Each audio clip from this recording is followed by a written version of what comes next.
आइए आज आप सब सुनेंगे वैशाख मास कृष्ण पक्ष की वरुथिनी एकादशी व्रत की कथा।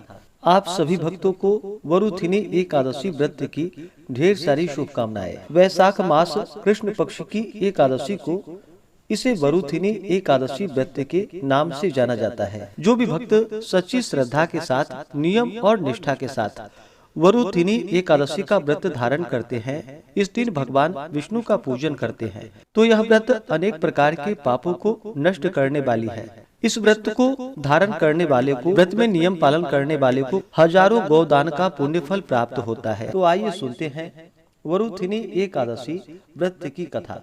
तो बोलिए प्रेम से भगवान विष्णु की जय, माता लक्ष्मी की जय, एकादशी माता की जय। धर्मराज युधिष्ठिर के पूछने पर भगवान श्री कृष्ण ने कहा कि हे पांडु नंदन, अब मैं तुम्हें वरुथिनी एकादशी व्रत का महात्म्य सुनाता हूँ। आप सुनिए। वैशाख के कृष्ण पक्ष की एकादशी का नाम वरुथिनी एकादशी है। इसी वरुथिनी एकादशी का व्रत करके महाराज मानधाता ने मोक्ष की प्राप्ति की थी और अनेकों धुंधुमार इत्यादि राजाओं ने इस एकादशी के व्रत को करके मुक्ति को प्राप्त किया है। अनेक प्रकार की तपस्याएं हजारों लाखों वर्ष करने पर भी वह फल प्राप्त नहीं होता जो इस वैशाख कृष्ण पक्ष की एकादशी व्रत से प्राप्त होता है। अतएव इस एकादशी का व्रत प्राणी मात्र को करना चाहिए।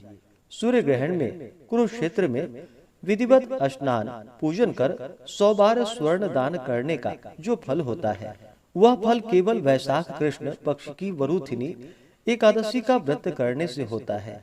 श्रद्धा और भक्ति के साथ इस वरुथिनी एकादशी व्रत करने वाले के समस्त मनोरथ पूर्ण होते हैं और वह इस लोक में रहकर सुख और ऐश्वर्यों का भोग करता है और अंतकाल में स्वर्ग सुख को पाता है।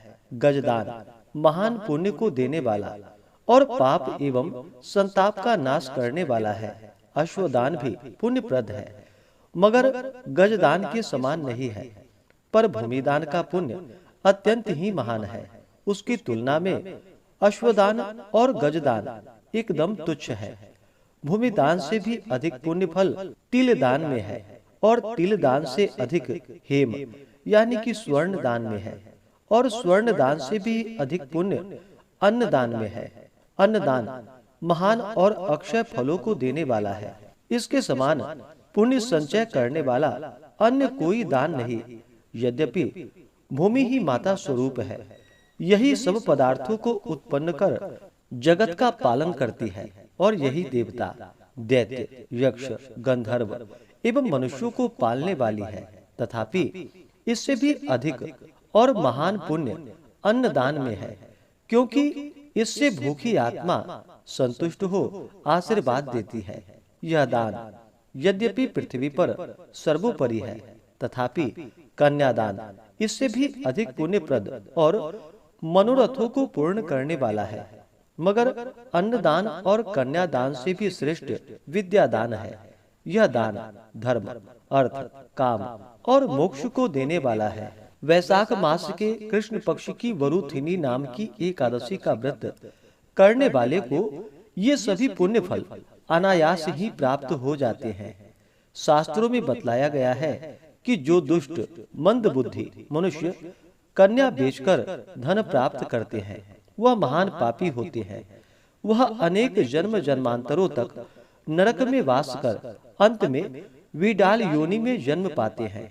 इसके विपरीत जो कोई कन्या को वस्त्र एवं अलंकारों से संयुक्त कर श्रद्धा पूर्वक दान देते हैं, उनके पुण्य फल का वर्णन शेष, शारदा और भगवान शंकर भी नहीं कर सकते। व्रत करने वाले को दशमी के दिन सायं काल के समय एकादशी व्रत करने का संकल्प करना चाहिए। संकल्प करने के पश्चात कांसे के पात्र में भोजन नहीं करना चाहिए। मांस, मसूर, कोदो, सांबा, शाक, मदिरा, दूसरे का जूठा अथवा बारंबार भोजन नहीं करना चाहिए। साथ ही साथ मन को एकाग्र कर शांति पूर्वक रहना चाहिए।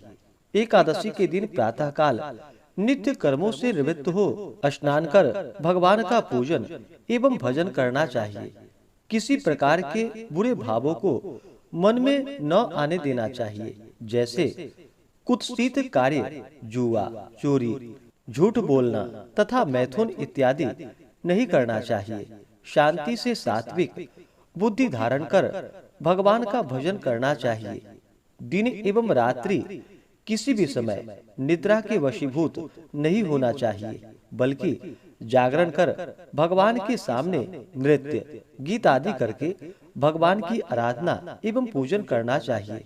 इस प्रकार वरुथिनी एकादशी का व्रत करने वाले के सभी पाप नष्ट हो जाते हैं और फिर कथा के पढ़ने एवं सुनने वालों को हजारों गोदान का फल प्राप्त होता है और अंत में विष्णु लोक की प्राप्ति होती है।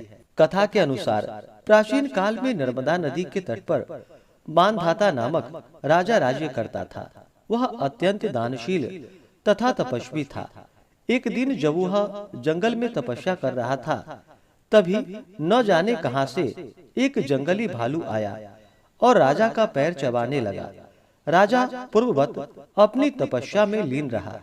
कुछ देर बाद पैर चबाते चबाते भालू राजा को घसीटकर पास के जंगल में ले गया। राजा बहुत घबराया, मगर तापस धर्म अनुकूल उसने क्रोध और हिंसा न करके भगवान विष्णु से प्रार्थना की। करुण भाव से भगवान विष्णु को पुकारा।